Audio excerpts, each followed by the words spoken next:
Thanks for joining us for CBN News Today. I'm Ephraim Graham. We're seeing an unprecedented show of force across France. 10,000 additional troops deployed to protect citizens. Meanwhile, ISIS is renewing a call to target Western nations, including the United States. And now the White House is answering criticism on the backlash for not attending Sunday's march. CBN's George Thomas has more on the aftermath of the deadly terror attacks in Paris.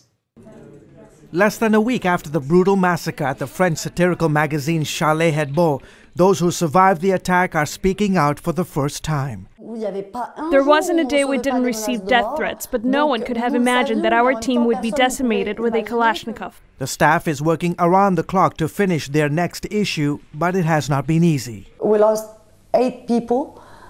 8 important people for us, 8 friends. The magazine's new cover features a cartoon of the Prophet Muhammad holding a sign that reads, Je suis Charlie. Obviously, for us, it's a little difficult to write about anything else other than the attack.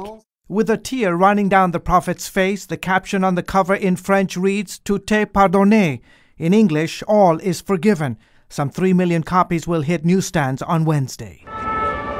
Security in Paris and across France is tight ahead of the release, with some 10,000 soldiers deployed, half of them protecting Jewish schools, synagogues and neighborhoods. This is very scary and you have got to be afraid, but you have to be a free man, because if you are not free, we can no longer live.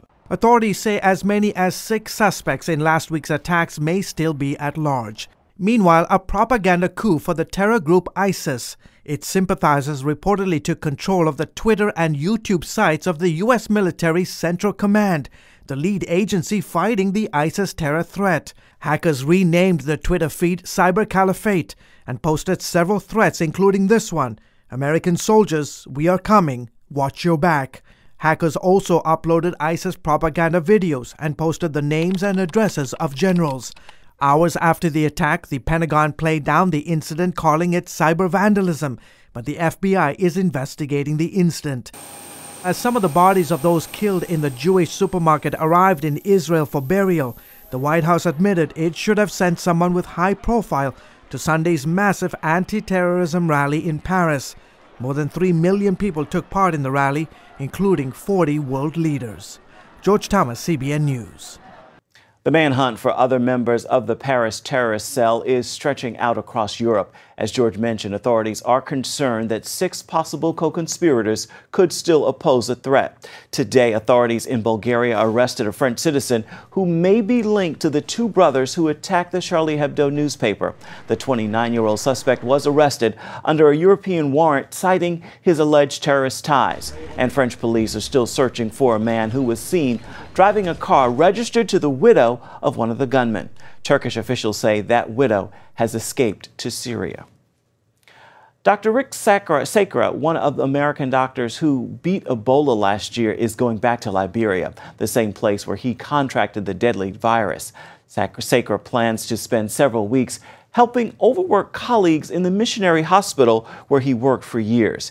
He says he will not be working directly with Ebola patients, but might be asked to help from time to time, since doctors say he is now immune to the virus. This is just such a practical way of showing the love of God to the people of Liberia, and we just feel it's so important, so crucial. That's just a part of our relationship and our calling from the Lord. He expects to spend most of his time treating patients with malaria and other health issues like high blood pressure and diabetes. He leaves Thursday and returns home next month. China is sending more than 230 Army medical workers to West Africa in its growing fight against Ebola. More than 150 are headed to Liberia and nearly 80 to Sierra Leone. The latest round of staff is joining the 78 workers from the Chinese Center for Disease Control who are already in West Africa. China has not seen any reported cases of Ebola, but the country has spent already more than $121 million in cash and supplies to fight the disease in West Africa. Americans were recently surprised to learn President Obama has decided the U.S. should open diplomatic relations with Cuba, and many are asking, what's next?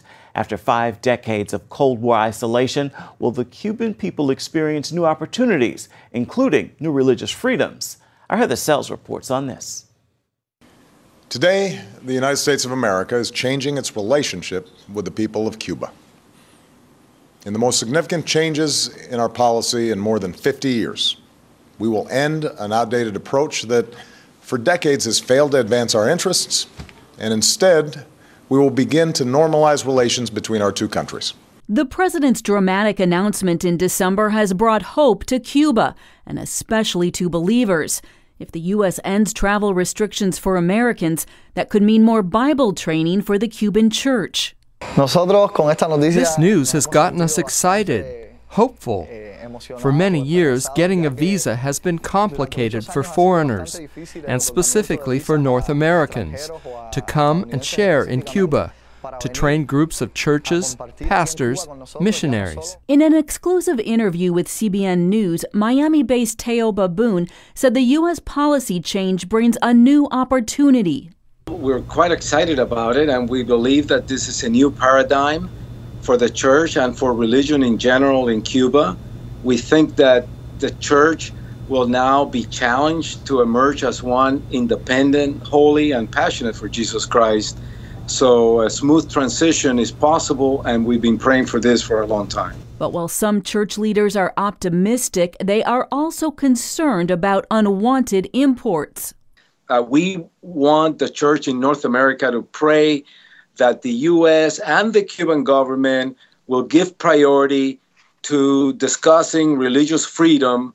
If the U.S. put pressure on the Cuban government and the Cuban government hears it, we will see an accelerated opening of religious opportunities for us to do everything from sending more Bibles to sending more people to Cuba.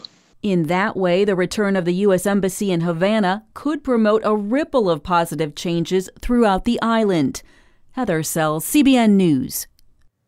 The new Republican-controlled Congress is wasting no time to advance the GOP's pro-life stand. Republicans passed the Pain-Capable Unborn Child Protection Act in the last session of Congress, but then Senate Democrats blocked it. Now, with Republicans in charge, two lawmakers have reintroduced the bill. It would ban abortions after the first 20 weeks of pregnancy. Congressman Trent Franks, one of the bill's sponsors, says these are, quote, innocent, defenseless children who can not only feel pain and can survive outside the womb in most cases, but are torturously killed without even basic anesthesia. Investigators are looking for answers after one of the busiest metro stations in Washington, D.C. filled with smoke. One person was killed and 38 people were hurt in the incident. It happened yesterday around 3:30 in the afternoon at the L'Enfant Plaza station. Some Metro riders told the Washington Post as much as an hour went by before firefighters arrived and led them out of the cars, escorting them back to the station. Once we got in the station, we just sprinted for our lives out of there because we had no idea what was happening. We were all so scared. The National Transportation Safety Board is now leading this investigation. NTSB officials think an electrical arcing event happened about 1,000 feet in front of the train and filled the tunnel with smoke. Divers have retrieved the second black box from the AirAsia Flight 8501 crash site in the Java Sea. The cockpit voice recorder was freed from beneath the wreckage of one of the plane's wings. It's being downloaded by analysts in Jakarta. Officials hope it will explain why the jetliner crashed last month with 168 people on board. So far, only 38 bodies have been recovered. Coming up, torture and human trafficking on a massive scale. Hear the first-hand account from a victim who escaped.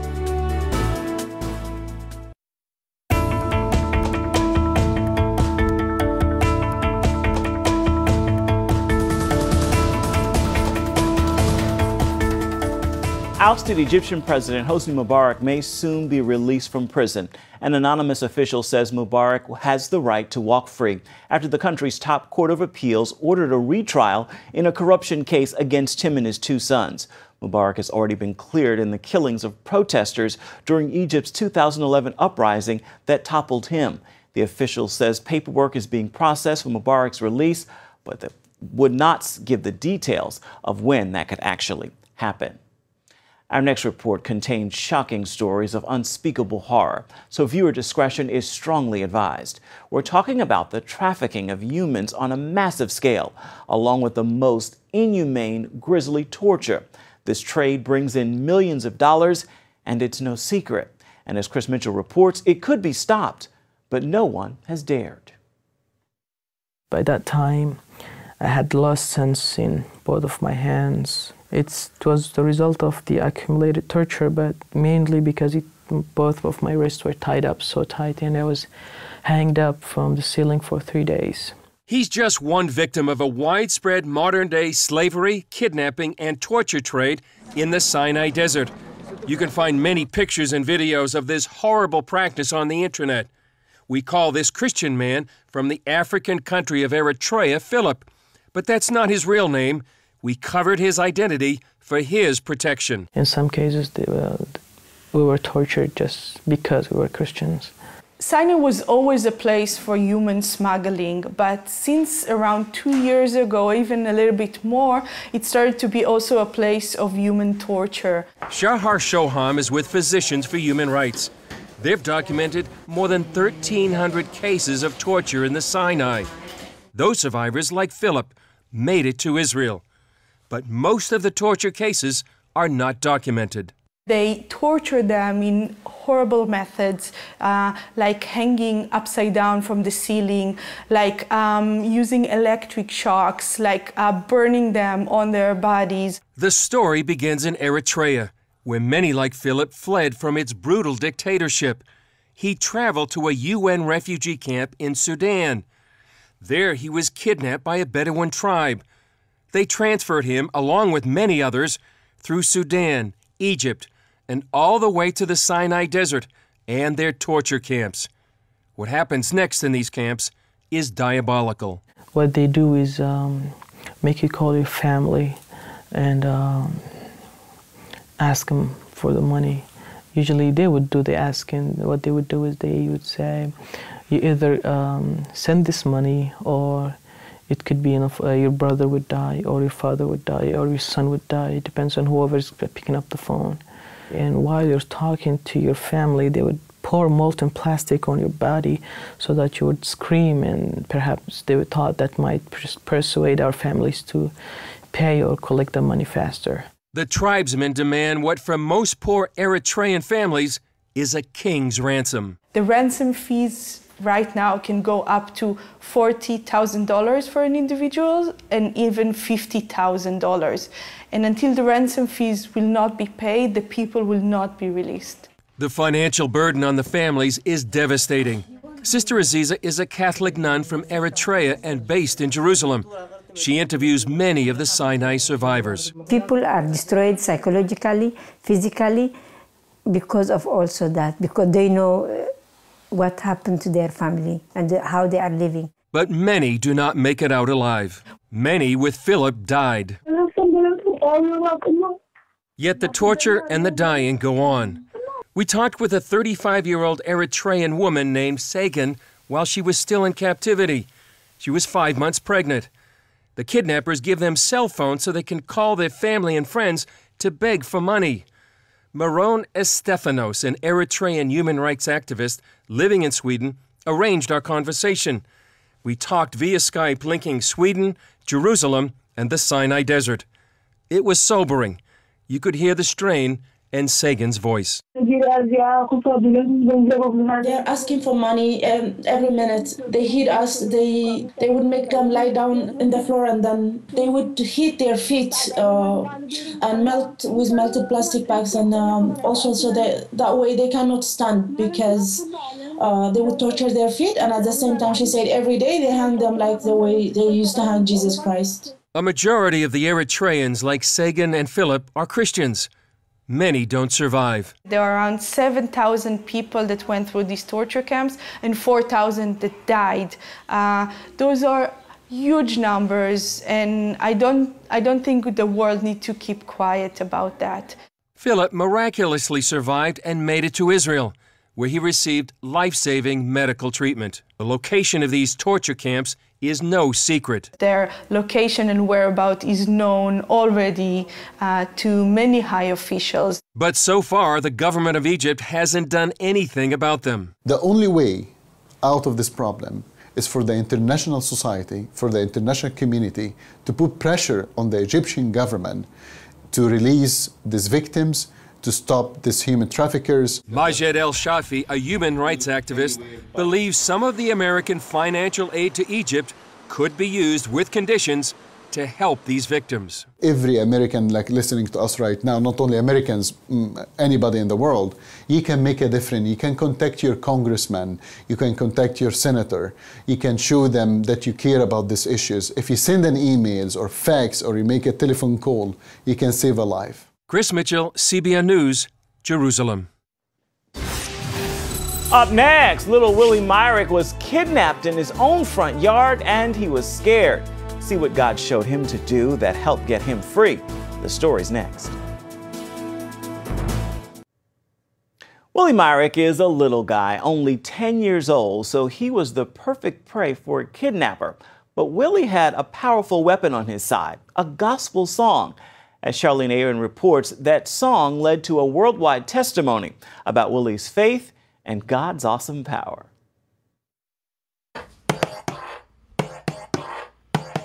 Ten-year-old Willie Myricks loves playing the drums, something he hopes one day to do at his church. Born to atheist parents, Willie was raised by his godmother, Codetta Bateman, who took him to church. It was there that he learned about God and developed a passion for the Bible. Pastor, he talks about like different scriptures, and we're on Genesis 31 now. But he tells us a little stuff about him, and he goes over it every Sunday. Codetta says she's seen Willie's faith blossom over the years. Faith is important to this house and everything, and believing in God is important. So I should, in this house we go to church. He know God, he know Jesus. While most kids his age are busy playing video games, Willie spends his free time studying the Word of God. His favorite scripture? Psalms 23. The Lord is my shepherd, I shall not want. He says God is his best friend. I always think that God is with me everywhere I go. Like when I'm in bed, he has a chair, he's just watching. CBN News got a taste of his love for memorizing the books of the Bible. Okay, ready? Go. Genesis, Exodus, Leviticus, Numbers, Deuteronomy, Joshua, Judges, Ruth. In April, while playing with his dog in the front yard of his Atlanta home, Willie came face to face with a kidnapper, putting his childlike faith to the test. Some guy came up in a silver or gray Honda Accord. Man tussled me in the car. The man tussled you in the car. Willie says he wanted to yell for help, but the man covered his mouth. Traumatized, Willie feared for his life. Cursing. I was thinking that he's gonna hurt me bad, real bad. Thrown into the back of a locked car, Willie's fear soon gave way to faith in the form of a gospel song he learned at church. He began singing it in the back seat. God's my deliverer. Yes, he is. Yes, he is. Every praise is to our God. The popular song Every Praise by Grammy Award-winning artist Hezekiah Walker is one of Willie's favorites. I knew it by heart. I sang it, the whole thing by heart. And God, if you praise the Lord, he'll help you in mysterious ways. Despite repeated threats, Willie sang non-stop while the man drove around for 3 hours. I was just singing passion and pride, so I didn't care what happened.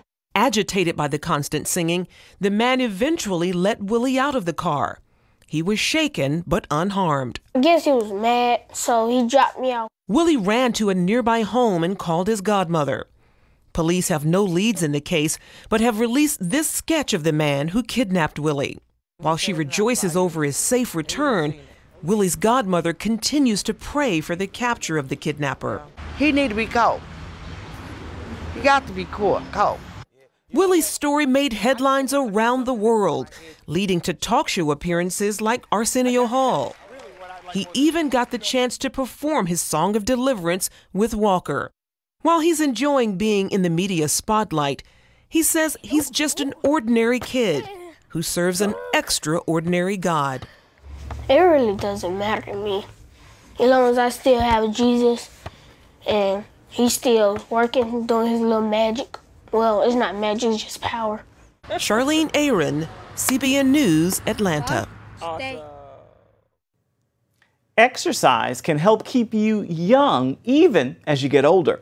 A new study found there wasn't much difference among very physically fit people between 79 and 55 years old. The study was done at King's College in London, and the London Telegraph reports the researchers say their findings debunk the idea that people automatically become weaker as they get older. They ran a wide variety of tests on amateur cyclists between ages 55 and 79, including their aerobic abilities, resting heart rate, and muscle density. The bottom line, it is not aging itself that makes your body grow old. It is the lack of physical activity. So staying active keeps your body healthier and younger, even as you get older. So get to working out. That is going to do it now for CBN News Today. You can find more of our exclusive coverage of the issues you care most about at cbnnews.com. Take the time to tell us what you think about the stories you've seen here today. You can do it on Facebook or at CBN News on Twitter. Make it a terrific Tuesday, everybody.